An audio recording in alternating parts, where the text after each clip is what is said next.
So, hola, buenos dias. Oh,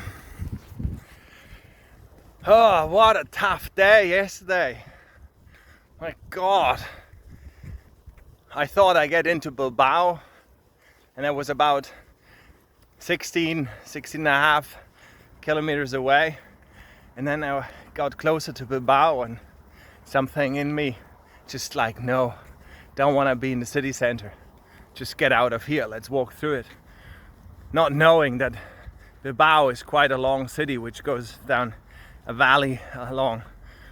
And I didn't like the feeling at all. I'm sure it's my feeling that said to me, it's like, okay, didn't want to be in a city center. And it just didn't add up. It was really, really hot. And to be when it's really hot with a 20 kilo backpack in the city center on concrete, no way. You have to get out in nature and the temperatures severely drop and it's bearable. And then of course there are 3 different ways, caminos through Bilbao, which I didn't know, so I just followed my path. And a guy beforehand told me, it's like, oh, go this way and it's much more beautiful and it's along the river and you get the best pictures of Bilbao and so on. Don't do this way, this is an ugly way. Go through not good sides of the town. So it's like, now I want to go the straight way, I want to keep aligned. And then this path goes through a really not very pleasant side, and it goes up onto mountains. First of all, into kind of vallelas where you're like, oh wow, that's dodgy here, I'm not feeling safe. And then you keep going, and with every time there's a sign, you distrust the sign. I do. My fear, and says, no, what is if someone wants to put you in the wrong direction or makes a joke or whatever. Yeah, that's just a typical joke that someone would do, and putting the people all in the different direction.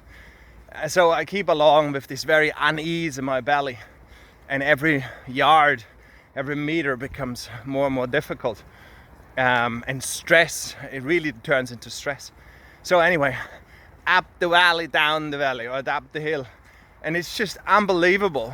Steep, very, very steep inclines followed by very steep declines, which is terrible for the knees, right? If you go a really steep downhill with such a lot of weight, that's what my knees don't like at all.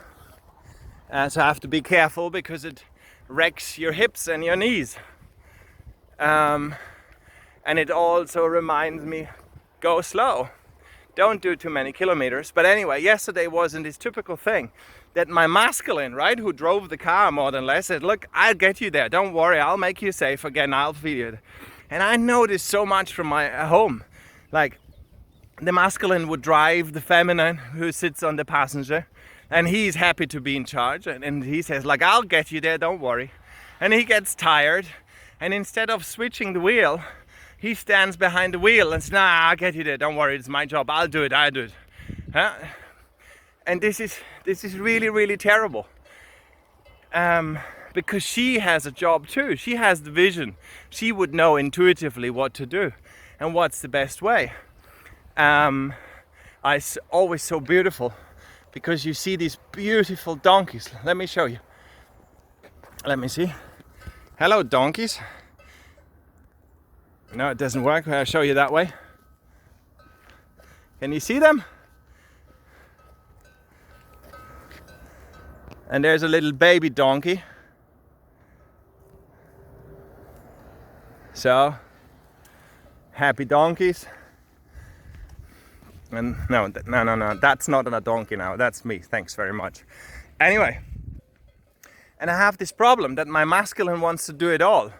And wants to then afterwards, when he's really fucked basically, wants to get the gratification how well he did. But by then, she on the passenger seat is so aggravated that he ignored her the whole time and her powers, that she's really not in a good mood. And he said, what's wrong with you? I did all of this. Yeah, this is this is the typical show of my masculine and my feminine. right? So it's always holding space for her and say, what do you want to do? And she then, of course, she's the body also. She triggers and puts up some injuries. I said, look, I'll show you. Here, now cope with this. Hopefully you will learn. And so because of the burden I carry, and I think I have to get some walking sticks to stay more upright. And to take the pressure off the knees. So there's always these things. But the masculine says, like, I don't need walking sticks, and I don't need this and that, or like I can do it.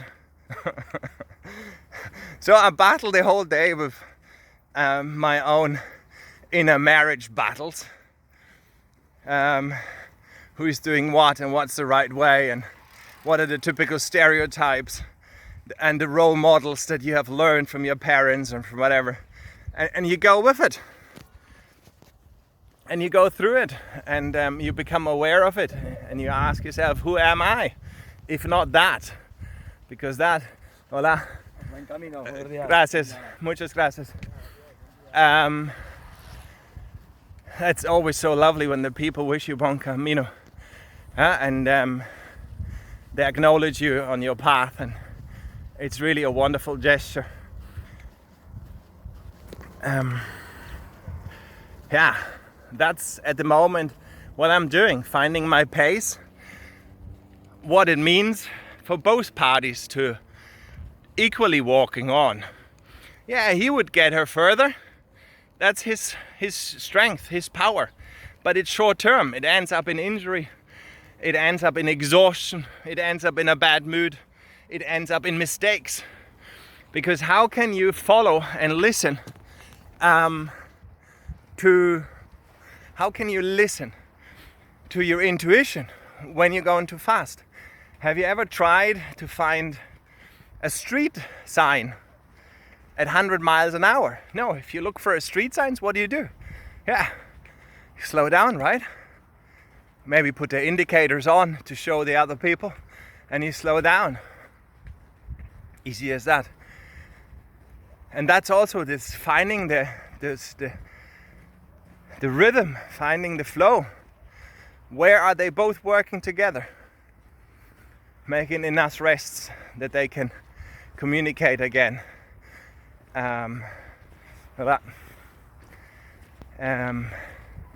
This is my battle at the moment. It's terrible. Because as soon as I have that thing on me, right? It's like when I was small, I was running around with these metal jackets to pump up more conditioning and more physical strength. That's what I knew only then. That's what I have been only taught. Masculine strength, force, and the Da Vinci principle of survival of the fittest, which is complete bollocks. Throw it in the bin. Rethink. Easy as that. Just consider it. As I think Greg Braden said it, who researches that and speaks extensively at the moment about it. It's our bodies contains of billions of cells. How could we be still alive if the Darwin's principle would be the highest priority? It isn't. The highest priority of all things is the feminine. She is the one who gives life. She is the one who is the experience. And therefore it has to be cooperation. Can you cooperate? Can you share your power? Can my masculine give up and do it with her together? To share the driving seat, not wanting to get gratification for everything we do. So we do far less, just purely because we don't need to prove ourselves to be good enough or to be worthy of, but just do what needs to be done in joy and in ease and playfulness and curiosity, and innocence particular, to have a laugh, to don't take things that seriously.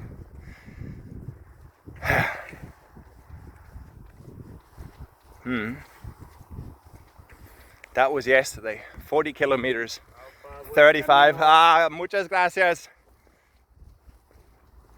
35 degrees, 40 kilometers, up and down, up and down. And then I found an albergue, like this typical for the Camino walkers, a hostel that's run by the communal facilities.